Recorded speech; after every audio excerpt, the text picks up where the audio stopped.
दोस्तों एक सवाल, अगर कोई आपको बोले कि आपकी सैलरी बढ़ती रही हर महीने, हर साल, लगातार, और फिर भी आप अपने पड़ोसी से पीछे हो गए, तो आप क्या सोचोगे?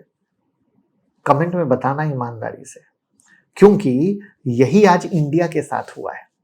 हमारी इकोनॉमी सिर्फ ग्रो ही नहीं कर रही थी, बहुत तेजी से ग्रो कर रही थी, राइट? 9% नॉमिनल ग्रोथ, फैक्ट्री चल रही थी, सर्विस एक्सपेंड हो रहे थे, जॉब बन रही थी। और फिर अप्रैल 2026 आईएमएफ ने एक रिपोर्ट रिलीज की, वर्ल्ड इकोनॉमिक आउटलुक, दुनिया भर की जो इकोनॉमिक्स का रिपोर्ट कार्ड होता है, और उस रिपोर्ट में इंडिया की पोजीशन थी 6th लार्जेस्ट इकोनॉमी। तो सोचने वाली बात है कि 3 साल पहले हम 5th पे थे, और पिछले साल सरकार खुद कह रही थी कि हम 4th लार्जेस्ट इकोनॉमी बन जाएंगे। लेकिन वहीं पर आईएमएफ की ऑफिशियल रिपोर्ट हमें कहां लाकर खड़ा कर दी? 6th पे। तो झटका तो लगने वाली बात है। तो हमें यह समझना होगा कि सच में क्या हुआ है, क्यों हुआ है, असली वजह क्या है, और ये जो हम पीछे आए हैं, क्या ये परमानेंट है या टेम्पररी है? लॉन्ग टर्म में इंडिया कहां जाएगा?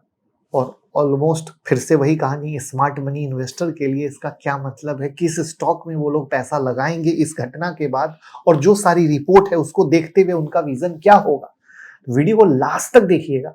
स्पेशली शायद जो मोदी जी को ना पसंद करते हो ना, लास्ट वाला उनको थोड़ा सा खुशी भी दे सकता है, गम भी दे सकता है, मुझे नहीं पता, बट देखना जरूर। तो पहले नंबर्स क्लियर करते हैं, क्योंकि बिना नंबर्स के सब बकवास है। कि 2024 में इंडिया की जीडीपी थी $3.5 ट्रिलियन, यूके की जीडीपी थी $3.4 ट्रिलियन।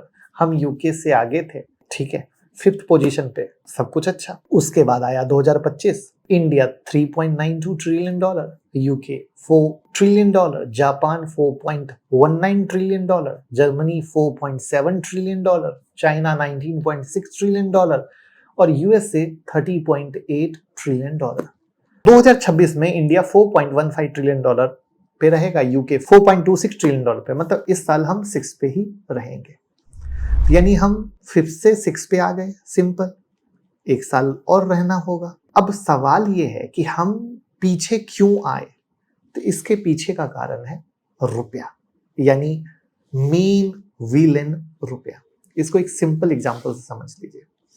मान लीजिए एक फैक्ट्री है इंडिया में, उसने एक साल में प्रोड्यूस किया है 100 करोड़ का माल, कोई कमी नहीं है, पूरी मेहनत की, दम लगा के मेहनत की। 2024 में $1 का मतलब था 84 रुपया, तो डॉलर में कितना हुआ उसका प्रोडक्शन? 1.19 करोड़ डॉलर बराबर। 2025 में वही फैक्ट्री, वही मेहनत, वही प्रोडक्शन, लेकिन अब $1 की वैल्यू है 88.5। अब क्या हो गया? तो डॉलर में हुआ 1.13 करोड़ डॉलर। फैक्ट्री ने कुछ नहीं किया, जो करना था वो रुपए ने किया, डॉलर में वैल्यू गिर गई, खेल खराब। तो यही इंडिया के साथ हुआ पूरी इकोनॉमी के स्केल पर। 140 करोड़ लोगों की मेहनत डॉलर में छोटी दिखी। क्यों? क्योंकि रुपया कमजोर था। यहां पर आईडीएफसी फर्स्ट बैंक के चीफ इकोनॉमिस्ट ने एक लाइन में कहा, रुपीस डॉलर के अगेंस्ट 11% डिप्रिशिएट हुआ फाइनेंशियल ईयर 2026 में। साथ में नया जीडीपी बेस ईयर लाया 4% का डाउनग्रेड रिवीजन। दोनों मिलके इस रैंकिंग चेंज की वजह बने। दोनों चीजें एक साथ हुई और हम 6th पे आ गए।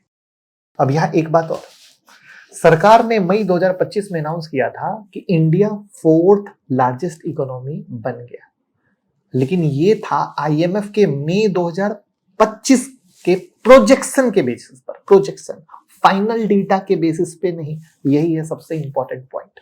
और जब अप्रैल 2026 में आईएमएफ का असली डेटा आया तो पिक्चर बदल चुकी थी, क्योंकि प्रोजेक्शन और रियलिटी में फर्क होता है, और ये फर्क बहुत जरूरी है समझना, और तब हमें ग्राउंड रियलिटी पता चलती है। अब सवाल यह है कि रुपया आखिर क्यों गिरा? 3 रीजन। पहला, डॉलर सच में ग्लोबली स्ट्रांग हुआ, और जब भी दुनिया में वॉर होती है, टेंशन होती है, इन्वेस्टर क्या करते हैं? सेफ जगह भागते हैं, और उनके लिए सेफ जगह अमेरिकन डॉलर, यूएस बॉन्ड होती है। तो डॉलर की डिमांड बढ़ती है, डॉलर स्ट्रांग होता है, और हमारा रुपया हमेशा कमजोर, क्योंकि हमारे रुपए की जो यूज है हमारे कंट्री में, बट डॉलर की यूज सिर्फ अमेरिका में नहीं है, वर्ल्ड लेवल पे, क्योंकि धंधा डॉलर में चलता है। दूसरा है क्रूड ऑयल। इंडिया अपना 85% से ज्यादा क्रूड ऑयल इंपोर्ट करता है। तो सोचो, जब तेल महंगा तो हम ज्यादा डॉलर खर्च करेंगे, क्योंकि हम रुपए में पेमेंट नहीं कर रहे, डॉलर में कर रहे हैं। तो करंट अकाउंट डेफिसिट बढ़ता है, रुपए पे प्रेशर आता है। तीसरा है एफआईआई की सेलिंग, विदेशी इन्वेस्टर दबा के माल बेच रहे हैं। 2025 से उन्होंने पैसा निकालना शुरू कर दिया है, और यही कारण है कि मार्केट इतना गिरता चला गया। और जितना पैसा अगेन बाहर जा रहा है तो रुपया कमजोर हो रहा है। और इन तीनों का कॉम्बो क्या हुआ? बैड लक ये रहा कि एक साथ आया, इसलिए रुपया 84 से 93, 94, 95 के पास पहुंच गया, और रुपये को गिरने से कोई रोक नहीं पाया। तो अब आप कहोगे कि भाई डॉलर तो सबके लिए स्ट्रांग हुआ, तो सिर्फ इंडिया क्यों पीछे रह गया? सवाल बहुत सही है और समझना भी। तो जवाब यह है कि दूसरों की करेंसी भी गिरी, दूसरे मतलब दूसरे कंट्री की भी करेंसी गिरी, लेकिन उतनी नहीं गिरी जितनी हमारे देश की करेंसी गिरी। ये उतना ही सच है। अगर हम ब्रिटिश पाउंड की बात करें तो वो रिलेटिवली स्टेबल बना रहा, इसलिए यूके ने अपनी पोजीशन मेंटेन की। जीडीपी जो डॉलर में मेजर होता है वो यूके की ज्यादा नहीं गई। जापान की करेंसी येन है, वो भी थोड़ा कमजोर हुआ, लेकिन जापान का बेस इतना बिग है कि वो फिर भी इंडिया से ऊपर रहा। और अगर हम जर्मनी की बात करें तो यूरो थोड़ा सा हिला था, लेकिन 4.7 ट्रिलियन डॉलर की इकोनॉमी है उनकी। इतने बिग बेस के साथ कोई रैंकिंग बदल नहीं पाई। आई बात समझ में?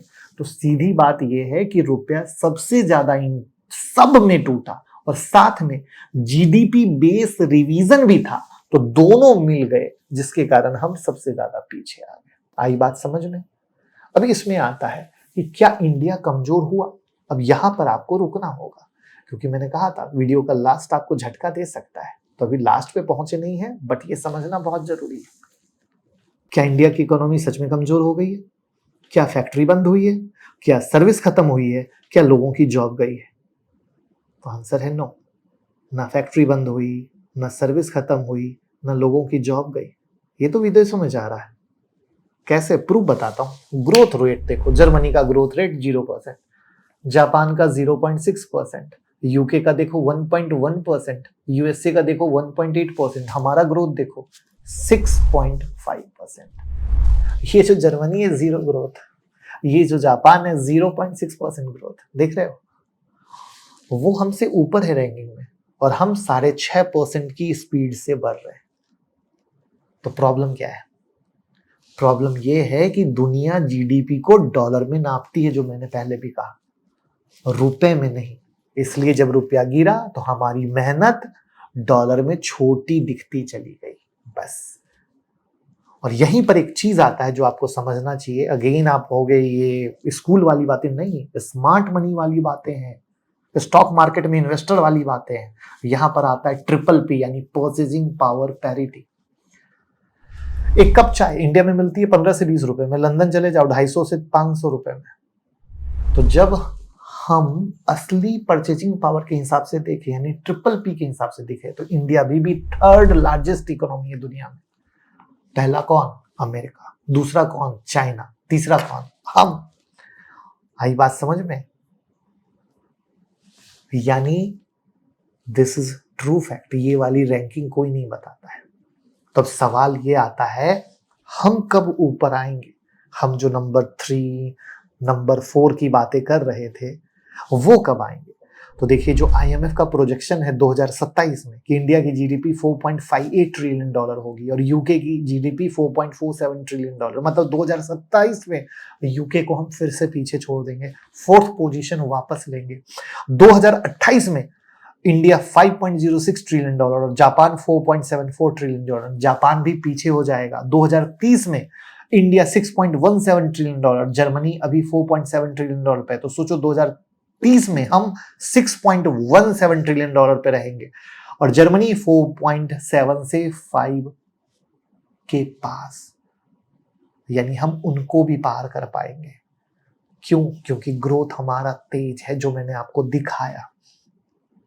और 31 तक क्राइसिल का प्रोजेक्शन है, S&P ग्लोबल का प्रोजेक्शन है कि India third largest nominal economy रहेगी। तो यानी ये जो 6th है, यहां पर जहां पर खड़े हैं, एक छोटी सी रुकावट है लंबी रेस में, टेम्पररी सेटबैक है, स्ट्रक्चरल स्टोरी है, प्रॉपर प्रॉब्लम नहीं। तो अब स्मार्ट मनी क्या सोचता है, ये सोच लीजिए। अब स्मार्ट मनी सोचता है कि जब इतना बड़ा काम होगा और इतना आगे बढ़ेंगे तो सबसे पहले पैसा कहां लगेगा, कहां लगेगा? इंफ्रा में लगेगा। बिना इंफ्रा में लगे हम वहां जा ही नहीं सकते हैं, क्योंकि जब इकोनॉमी को बढ़ाना है तो पैसा इंफ्रा में लगाना है। इंफ्रा मतलब रोड, रेलवे, एयरपोर्ट और पोर्ट। रोड देखो ना, अभी दिल्ली से देहरादून 2.5 घंटे में, ऐसे कई चीजें बन रही हैं। गवर्नमेंट ने कैपेक्स में 37% की बढ़ोतरी की है। ये पैसा कहीं तो जाएगा दोस्तों। और इसी थीम में जो भी काम करते हो, अगेन मैं स्टॉक का नाम ले लूंगा, लोग कहेंगे बाय सेल रिकमेंडेशन है, तो मैं कोई बाय सेल रिकमेंडेशन नहीं देता, सिखाने समझाने के लिए जस्ट एक एग्जांपल दे रहा हूं। L&T पकड़ लो, रोड से लेकर एयरपोर्ट तक बैठे पड़े हैं, डेटा सेंटर से लेकर इंफ्रा तक बैठे पड़े हैं, डिफेंस। तो एग्जाम्पल दिया। अब आप उसको ऐसे ढूंढने की कोशिश करो, उनके रिकॉर्ड बुक, मतलब और कंपनियों के रिकॉर्ड ऑर्डर बुक को देखने की कोशिश करो, आपको समझ में आएगा। फिर आता है डोमेस्टिक कंजप्शन पे। एक अच्छी चीज बताता हूं और होश उड़ जाएंगे आपके। इंडिया की जीडीपी का 55 से 60% डोमेस्टिक कंजप्शन से आता है, अंदर से, यानी हमारे लोगों की खरीदारी से। हम चाइना की तरह एक्सपोर्ट पर डिपेंडेंट नहीं है, ये तो पता ही होगा ना। अब ये वर्ड क्यों बोला कि चाइना एक दिन एक्सपोर्ट बंद करे, उनकी जो इकोनॉमी है ना धम से गिर जाएगी, लेकिन हमारी नहीं गिरेगी। क्यों? क्योंकि हम खुद ही बना रहे हैं और खा रहे हैं। और अब इनकम टैक्स रिलीफ भी आया है, तो जेपी मॉर्गन का कहना है कि कंजप्शन का कंट्रीब्यूशन 2026 के अंत तक 4.4% तक पहुंचेगा जीडीपी ग्रोथ में, जिसमें एफएमसीजी, कंज्यूमर ड्यूरेबल्स जैसी चीजें इंडिया की ग्रोथ स्टोरी की कहानी बनेंगी लॉन्ग टर्म में सिर्फ, राइट। और फिर बात करते हैं फार्मा। इंडिया का चाहे हेल्थ स्ट्रक्चर कह लो, फार्मा कह लो, दवाइयाँ सबसे सस्ती है, जो हम इंपोर्ट भी करते हैं बाहर का। आप कभी भी मीडिया में पढ़ो, जो हेल्थ केयर सेक्टर है सबसे सस्ता है, सब लोग आते हैं यहाँ। जितना सस्ता इलाज होता है बीमारियों का विदेश में, उसका कई गुना महंगा होता है, गूगल चेक कर लेना। तो ये सारी चीजें हैं जो सेक्टर आगे लेकर जाएगा। लेकिन एक इंपॉर्टेंट भी है, आज मार्केट गिरने के बाद भी हम 21 के पीई पर ट्रेड कर रहे हैं हमारा मार्केट, और इमर्जिंग मार्केट जो है ना उसका एवरेज 12 से 14 का है। That's the big reason. FII कहाँ जाते हैं? जहां मार्केट सस्ता होता है। तो ब्लाइंड कुछ नहीं करना है, बट इतना तय है कि इंडिया को आगे जाना है, और इंडिया को आगे जाना है, वहां पर सरकार भी कैपेक्स कर रही है, तो वो इंफ्रा और इन चीजों से आएगा और ये लेकर जाएगा। अब एक बात जो कोई नहीं करता है बट मैं करूंगा, जो मैंने कहा था, शायद मोदी जी को पसंद करते हो ना पसंद करते हो, बट ये बहुत ही इंपॉर्टेंट है और समझना भी जरूरी है। जीडीपी रैंकिंग क्या है? एक नंबर है, एक हेडलाइन है, और मैं कह दूं एक पीआर टूल है तो भी गलत नहीं होगा। लेकिन असली सवाल है कि क्या आम आदमी की जिंदगी बेहतर हो रही है? हम 6th पे हैं या 3rd पे हैं, उसको छोड़ दो, या 2031 में हम टॉप 3 के नॉमिनल भी बन जाएंगे। इसका क्या मतलब है आम आदमी के लिए, जो सुबह 6 बजे उठता है, अपना काम करता है, रात को थका हारा घर आता है? क्योंकि इंडिया की पर कैपिटा इनकम अभी भी बहुत कम है। 140 करोड़ लोगों में बांट दो जीडीपी को, तो असल पिक्चर ऐसी सामने आएगी कि होश उड़ जाएंगे। तो सिर्फ नंबर को ऊपर लेकर नहीं जाना है, नीचे बैठे लोगों की कमाई को बढ़ा के ऊपर लाना है, तब फटेगा देश और तब दिखेगा दुनिया को कॉलर उठा के रियल इंडिया। वरना वो जो विदेशी मीडिया के गांव में जाकर गरीबों के घर पे कैमरा एंगल घुमाती रहती है, और कैमरा एंगल प्लस हम भी देखते हैं समझते हैं चीजों को, आप भी देखते हैं समझते हैं, कम शब्दों में बहुत कुछ कहने की कोशिश की है, आप शायद इस बात को समझ पाए हो। तो इस छोटे से वीडियो में बहुत कुछ कवर करने की कोशिश की है। जीडीपी में हम क्यों पीछे आए हैं, ये एक टेम्पररी सेटबैक है, हम आराम से आगे चले जाएंगे, वो भी उतना बड़ा सच है। इन्वेस्टमेंट का एंगल भी हमने डिस्कस कर लिया, बट हमारे जो बाकी लोग हैं उनको भी आगे आने की ज़रूरत है, वो भी उतना ही बड़ा एंगल है। आपका क्या विचार है? कमेंट में बताइए, लोगों के साथ शेयर कीजिए, प्यार मोहब्बत दीजिए। Thank you.